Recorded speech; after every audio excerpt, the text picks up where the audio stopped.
Hi, and welcome to the next update from the studio, which is patently not from the studio. I'm recording this from my sitting room.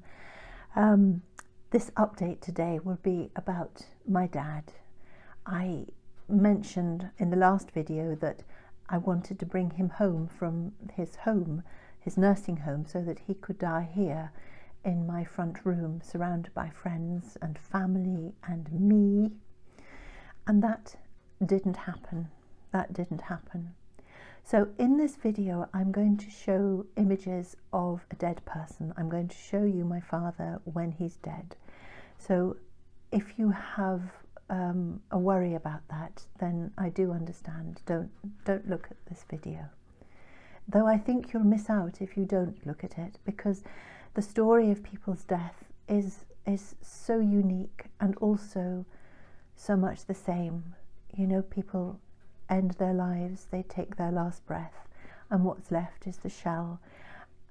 We as a society have lost touch with how normal death and dying is. It isn't easy. I get that completely, and especially if you love the person who's dying, which I did. I loved my father, and so did my brothers Rafe and John. But this story now is about a death in the times of COVID-19, and I think it is relevant to a great deal of people, and I think a lot of people will resonate with this experience. So without further ado, I think it's no secret that I am not impressed with the way our response to the COVID-19 pandemic has transpired.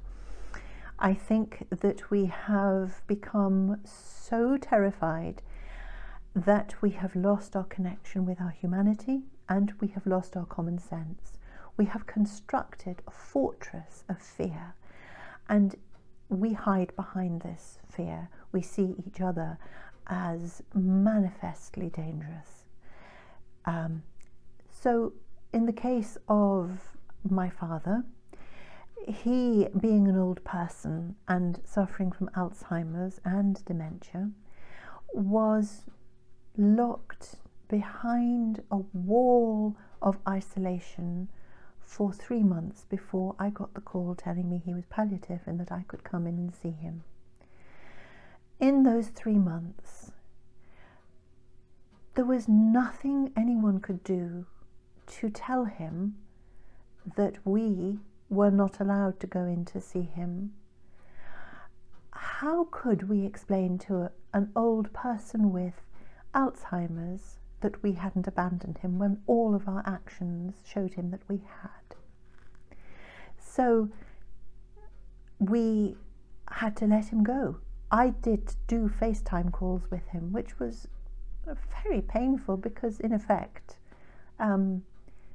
somebody held the camera, the phone, near Dad, and he remained unconscious, and I spoke to him and there was no response. Actually, the first time there was a response. His hands went everywhere trying to find out where I was because he could hear my voice. That was horrible, because I had to say, I'm not actually here, Dad, and I could think, you know, in Dad's Alzheimer's mind, what does that actually mean? What am I saying? What's he hearing? What is this? But he could hear my voice, couldn't see me, couldn't touch me, couldn't find me. So in this time of COVID-19, our vulnerable and old people have been walled in behind a fortress of fear and protocol. They have been, in my mind, a kind of collective alternative collateral damage, because we are protecting them. They have been protected, and so has everyone else, without understanding the consequences of a draconian type of fear-based removal from all contact with other humans at the ends of their lives,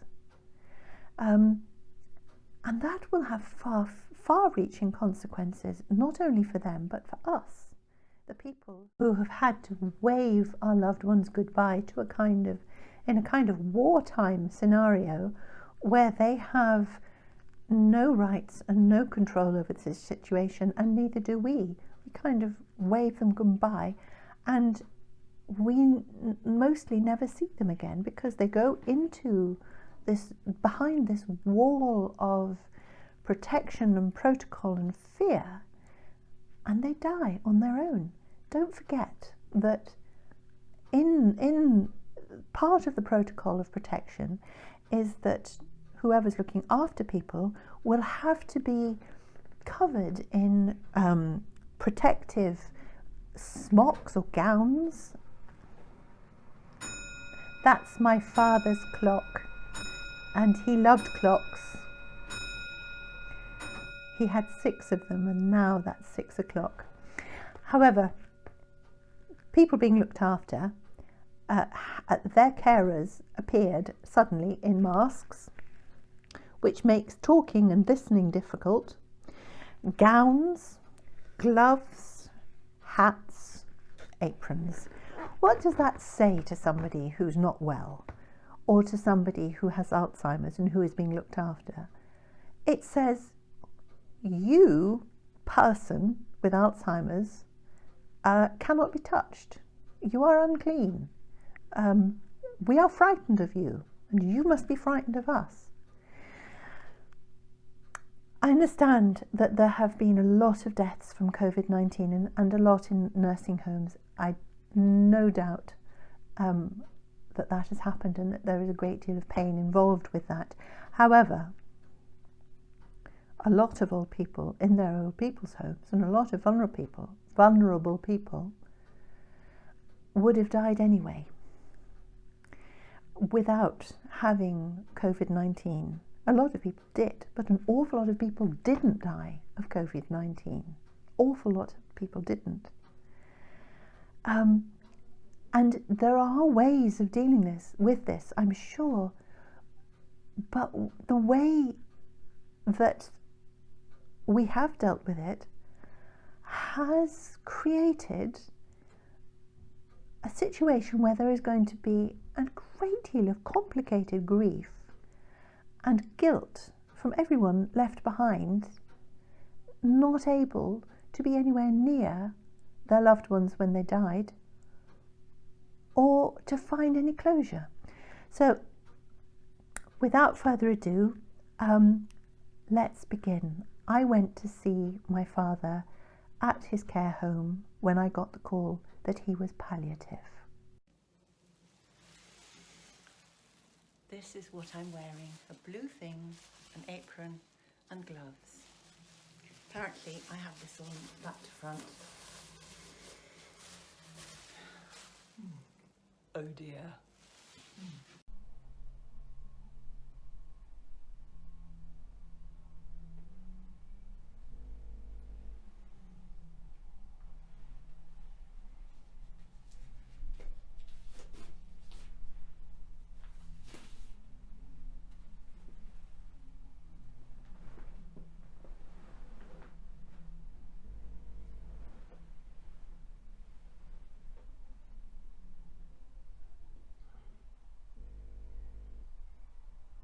I was really motivated to get Dad home, and so I found everyone really helpful. I got a hospital bed delivered, I got a care package arranged, I got the district nurses, the GP, I even got a private ambulance ready to pick him up. It was all going so well. Wow, Dad's bed has just arrived. They're pumping up the mattress, and it'll go here, looking out over the garden. The bed has arrived. The bed is here and it's been set up for Dad, and he's coming on Tuesday, so I'm going to make it up now. Something that makes me quite happy is that this blanket I'm going to put on belonged to his grandfather. So this belonged to my father's grandfather. And we should have initials. There. We have initials here on this old blanket. AC, Arthur Conyngham. So my father will be lying on his grandfather's blanket, which actually, look, I mean, it's wonderful condition. These have been underneath the sheets of the beds in my family from when I was a little girl right up to now, and I have these blankets upstairs in my cupboards. So there's a link with history there. So we'll make this up. I'm going to give Dad this nice girly duvet cover. But I think it's very nice, and I know he would like it. He loves plants, colours. I was going to say he's very like me, but he isn't. I'm very like him. I don't know why, but I've got grass all over this. Sorry, Dad.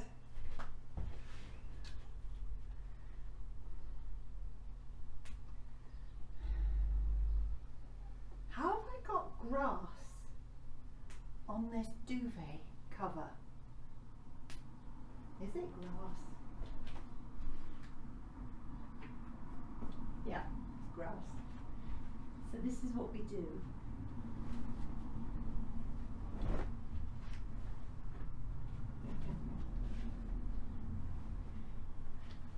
No one can see it now. The grass has gone, but they've left a bit of stains. So, yeah. Welcome, Dad. Ta-da! And then I got the call. I got the call last Sunday saying, we don't think that your father is going to survive. And so I said, I'm on my way, I'm coming. And they said, okay. And it wasn't clear whether they meant he wouldn't survive that day or he wouldn't survive the week. It wasn't clear at all. So I thought, okay, right now, before I go, I'm going to move heaven and earth and get an ambulance today to bring him back to my house. So that's what I did. I got an ambulance ready for 3 o'clock that afternoon. I got the care package brought forward. I had district nurses on hand. My dear friend Kathy and her husband Peter, who is a priest, were going to come in the evening. Kathy is a palliative care nurse, and she was going to make Dad comfortable, and Father Peter, her husband, was going to read Dad, who is very religious, his last rites. It was just moved forward, and it was going to be brilliant. There was an extra bit of equipment when I arrived at the home. My brother Rafe waited outside, and John was on his way, coming like a bat out of hell from London to try and get to the home. I think all of us knew that it was today. But we all had to put on a blue hat alongside our blue gowns and blue masks and gloves.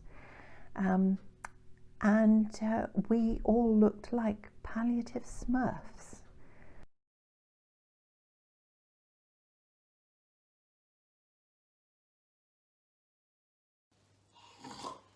So this is how I am here with Dad. And this is my darling Dad, who is going to wait. We've had a word, or I've had a word with him. He's going to wait down this till we get to Bognor. It's not going to go anywhere till we get to Bognor.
So Dad died. Despite being on a stretcher beside his bed, he was actually surrounded by the very people I wanted him to be with if he had come here. So in his own way, Dad did die, surrounded by love, and his 3 remaining children. Our dear brother Dominic died in 2016, and I like to think that Dominic came to help Dad and take him away out of this life.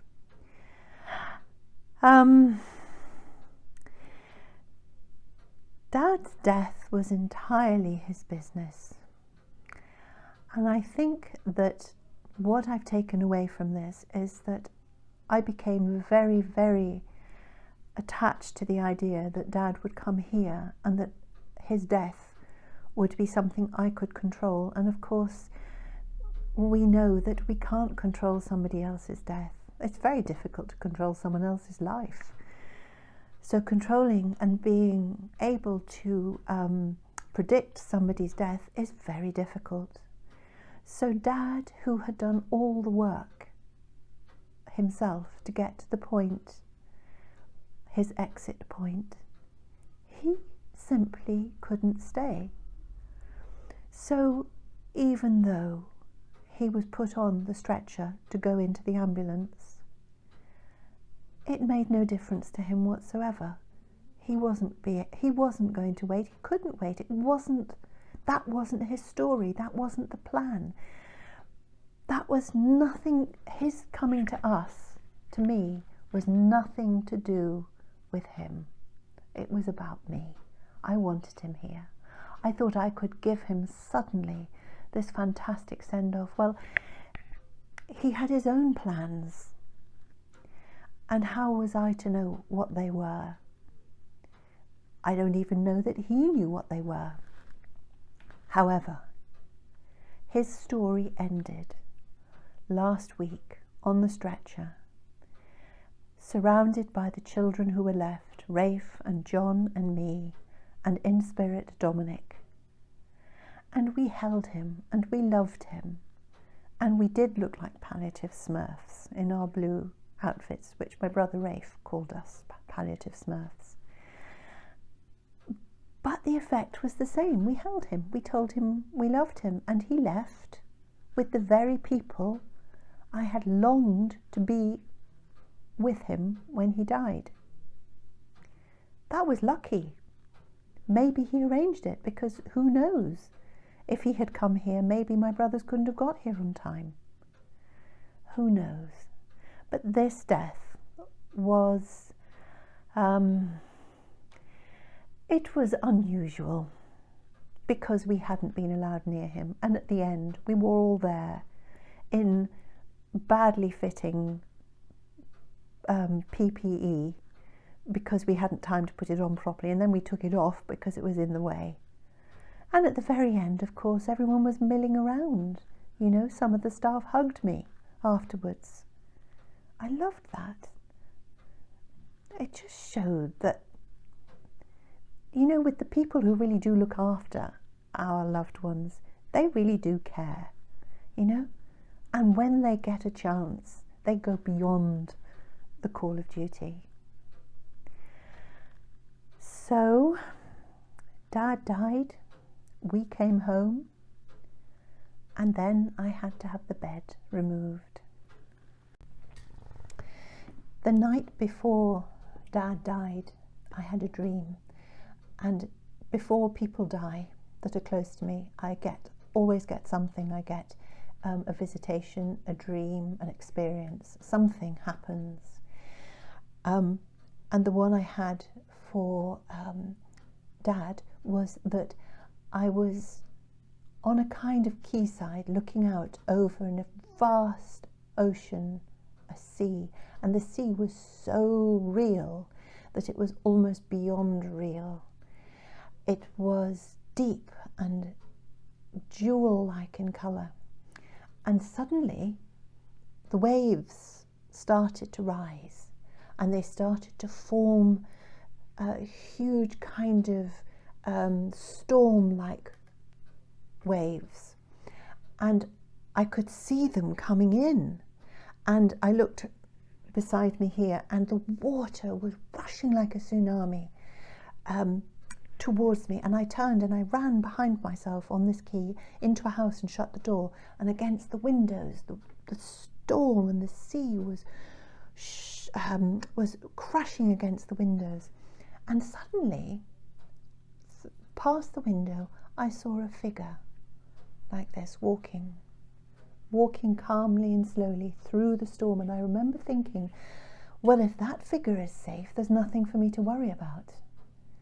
And I remember feeling so happy that this figure had walked past. That to me is my dream about Dad. And part of me thinks that perhaps his soul left then and I saw it go. I understand how this sounds, but this is, yeah, that gives me comfort. That's what I'm going to think. That was him leaving, or at least preparing to leave, but I like to think that he left, because when we came to see him on that final day, he really wasn't there anymore.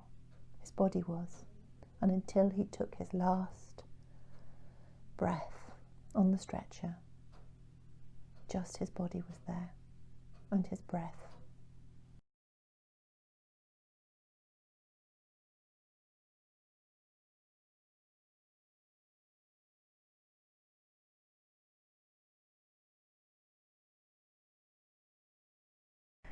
Thank you for watching this. The next update will be from the studio. I felt this was a very important update, and I'm very grateful that you watched it to the end. God bless. See you next time.